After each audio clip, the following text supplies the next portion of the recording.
Saya mengenal bapak saya, Pak Zaini, sebagai pelukis sebenarnya sejak saya kecil tuh, mungkin umur-umur 5 tahun. Karena apa? Karena kan kita dulu tinggal di Majestic tuh. Saya waktu itu di Majestic mungkin sekitar umur 5 tahun kali. Nah di Majestic itu kan itu ada galeri, semacam galeri itu. Jadi kan tempatnya besar tuh. Nah terus itu dijadikan selain galeri tempat kumpul-kumpul para seniman-seniman, misalnya seperti Mustika, terus seperti yang suka datang juga ke situ Pak Kusnadi itu, terus seperti Nasar, OE itu Asman Effendi yang suka gitu. Terus juga eh, apa namanya mahasiswa-mahasiswa yang tertarik pada seni seperti Pak Arif Budiman. Nah itu dari situ saya udah banyak mengenal, oh ya orang tua saya ini sebagai pelukis sebagai ini ya.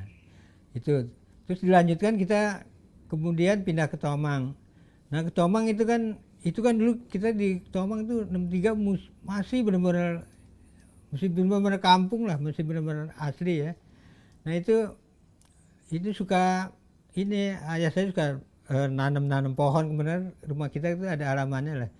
Beberapa selang tahun 73 kalau nggak salah ya, itu kan eh, ada Taman Ismail Marzuki itu. Nah di situ lebih intens lagi, lebih ini lagi saya kenal bahwa orang tua saya Pak Zaini ini sebagai seniman, khususnya seniman lukis. Nah dari situ, dan kebetulan rumah saya tuh tingkat di atasnya dibikin galeri juga, galeri artinya tempat Pak Zaini melukis, tempat kadang-kadang juga apa namanya teman-teman beliau itu datang sambil apa nama mungkin ngobrol-ngobrol tentang masalah seni ya. Jadi itu ruang terbuka, jadi terus ada sekat itu digantung-gantungin lukisan-lukisan tuh dulu. Ntar kadang-kadang juga ini udah digantung nih. Terus atau mungkin karena entah apa ya moodnya atau apa, ntar diturunin diganti lukis. Itu suka tuh saya perhatiin tuh. Dulu saya juga suka, kan dari Tomang tuh ke Balai Budaya tuh kan nggak begitu jauh. Nah saya juga dulu suka apa nama diajak ke Balai Budaya tuh. Balai Budaya misalnya kalau hari Sabtu hari Minggu suka jalan-jalan diajak ke Balai. Di situ saya banyak banyak juga ini apa tahu, jadi tak banyak informasi tentang Pak Zaini sebagai pelukis ini.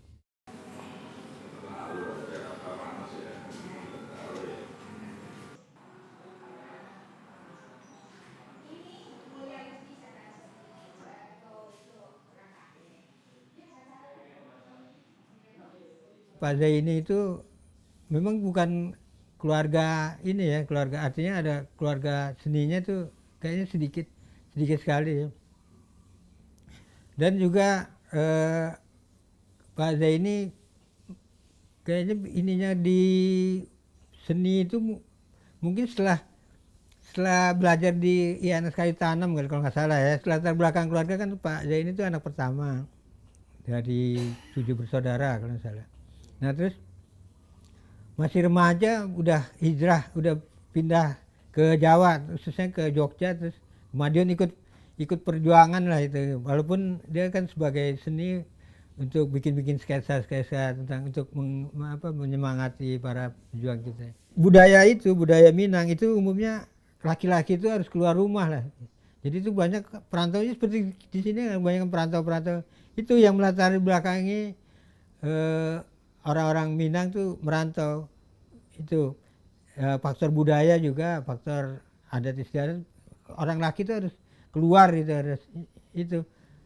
Jadi kalau istilahnya kalau dia mau maju harus keluar inilah, keluar kampung lah, keluar dari sini. Tapi kalau dari keluarganya, dari kakaknya, dari Pak Zaini kan paling besar, dari adiknya atau dari sepupunya kayaknya nggak ada yang ini, nggak ada yang berkecimpung baik itu sastra pokoknya dalam seni itu kayaknya nggak ada. Kalau saya lihat ya, kalau Pariaman itu benar geografisnya bang, itu kan di pinggir pantai itu panjang tuh, sepanjang itu dari Pariaman sampai Padang tuh, dari artinya dari ada beberapa kabupaten tuh di ini pantai. Khususnya Pariaman itu emang pantai semua tuh Pariaman itu. Nah kalau rumah kita, rumah orang tua Pak Zaini itu mungkin dari ke pantai mungkin 5 kilo kali, 5 kilo. Nah itu jadi mungkin melatar belakangnya suka melukis ini apa perahu lah macam-macam men. Mungkin seperti dan karena itu kan juga jauh tuh 5 kiloan ya. Tapi kalau dari keluarga Pak Aja ini kayaknya pertanian ya, sawah seperti perkebunan itu. Karena kan lumayan juga jauh juga 5 kilo dari ini ke ke pantai. Seperti itulah ininya.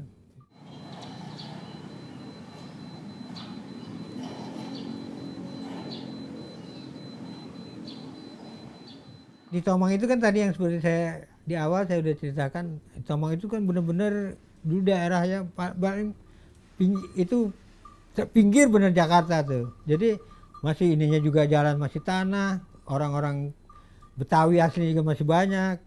Nah Pak Zai ini tuh suka ke dalam pedalaman itu, ke artinya ke kampung-kampung itu.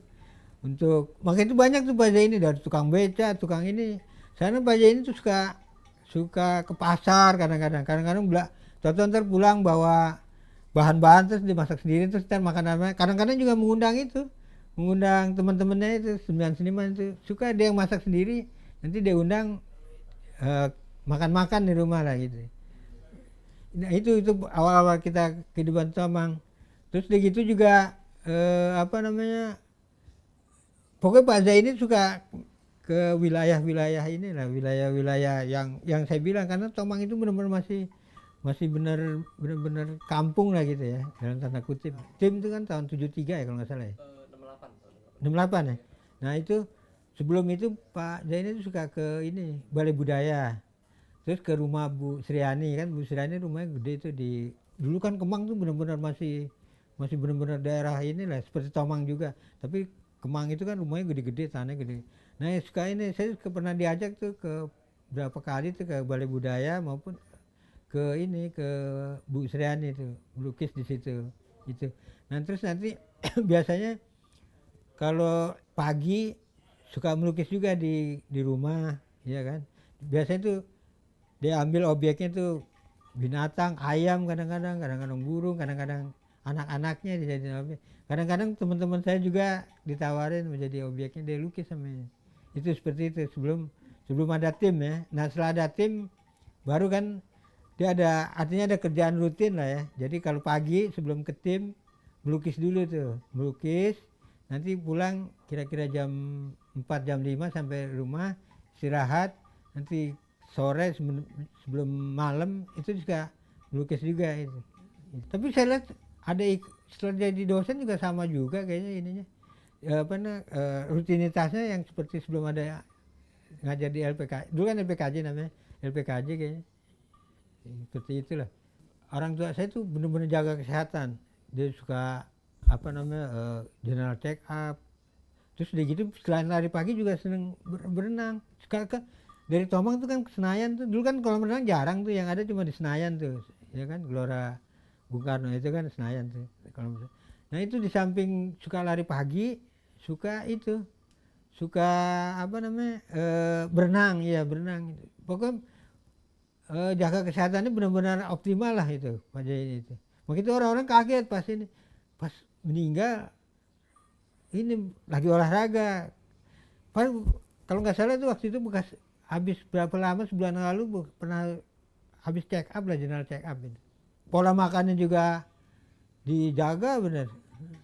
Kalau kita kan terutama orang Minang kan doyannya kan yang santan ini ya, semacam itulah yang lemaknya tinggi. Pas ini nggak begitu ini. Kalau makanan tuh cuman dia doyannya ini kacang. Kalau terus terang aja ya. Kalau lebaran tuh kan umumnya kan ada kacang. Nah itu dia sebagai ayah kita tuh kadang-kadang suka diajak ya jalan-jalan, misalnya dulu ke Ragunan, kita ke kebun binatang, atau ke rumah-rumah keluarga kita tuh, kan Pak Zaini keluarganya banyak nih di Jakarta. Suka diajak dikenalin sama ini. Itu seperti itu. Dan juga apalagi setelah ada tim itu, kita kalau apalagi kalau ada hari Minggu tuh, kalau di tim kan kita dapat anggota DKJ kan dapat itu tuh, dapat tiket gratis tuh dulu di bioskop itu. Nah kita suka diajak nonton bareng gitu. Terutama film anak-anak ya, itu seperti itu. Soalnya kan Pak Jai ini juga kalau misalnya ke Jogja atau ke mana itu dia suka bawa gudeg tuh dari ini yang masih fresh itu untuk kita makan ntar sama-sama itu. Seneng nih kalau ke Jogja. Ya saya mengharapkan mungkin eh, terutama orang yang pencinta seni, terutama seni lukis, masih mengapresiasi karya-karya Pak Zaini sampai sekarang. Walaupun mungkin mereka generasi sekarang kan nggak secara fisik ya nggak tahu ya. Jadi dengan adanya pameran bisa apa namanya bisa mengapresiasi hasil karyanya beliau lah, dan mungkin ada bisa jadi motivasi untuk mereka eh, apa namanya melanjutkan atau minimal mengetahui bahwa ada yang namanya pelukis yang namanya Zaini. Itu aja saya harapan saya.